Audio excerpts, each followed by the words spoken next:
Hello mga pamangkin! Bago ulit mo simulan eskwelahan, pinasyal namin sila sa CNE sa The Exhibition Place at Toronto. So dito sa amin, nagbus muna kami, then go train. Ang sarap sumakay ng go train dito para ka naka-aeroplano. Tsaka mas mabilis yung biyahe namin. May overlooking pa, diba? So CNE Tower. Then lipat ulit kami sa Union, yung pupunta sa The Exhibition Place. Then ayan na. Actually, hindi ko na nilagay pero ang ticket dito maabot ng $13 since naka-prom sa weekdays. Una namin tinigilan syempre yung Heritage Court kasi doon mapapanood yung mga ewan ko ba ito, nag-gymnast ba ito? So meron ditong libre. Ayan, medyo entertaining naman siya talaga. Tsaka sulit yung binayad mo kasi madami kang pupuntahan. Parang kulang nga yung pinunta namin oras kasi hapon na kami nagpunta. Siyempre, galing sa trabaho mga picture-picture, then yun yung habol namin dito, yung enjoyment at least bago sila magsimula sa school. So ayan, maraming makakapasyalan.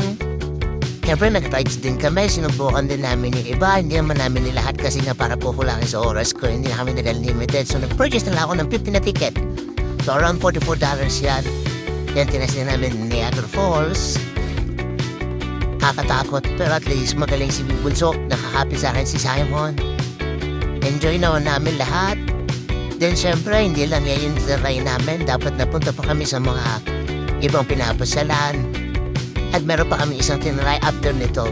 Pero nakakatakot mo, diba? So, at least na-enjoy nila yung bakasyon nila bago ulit mag-start ng school ng September. And by the way, ang CNE will close until September 2. So, puntahan nyo na pambukas pa. Meron din sila dito na pang Korean o soju bomb. Then after nyan, ito na yung tinry namin. Tuwan-tuwa naman si Bunso, at least mahigpit ang kapit sa akin. Yan, at least na-enjoy nila yung pagpasyal namin dito sa CNE. Kasi minsan na talaga lumabas madaas to sa Canada. So ayan, overlooking, makikita mo yung mga rides. Hindi ba namin nailiblo itong buong CNE? So maybe next year ready namin yung sarili namin. At ibigyan namin ng oras, agahan namin na punta. Yan, may mga art exhibit. At syempre may mga stall din dito. At syempre yung kainan.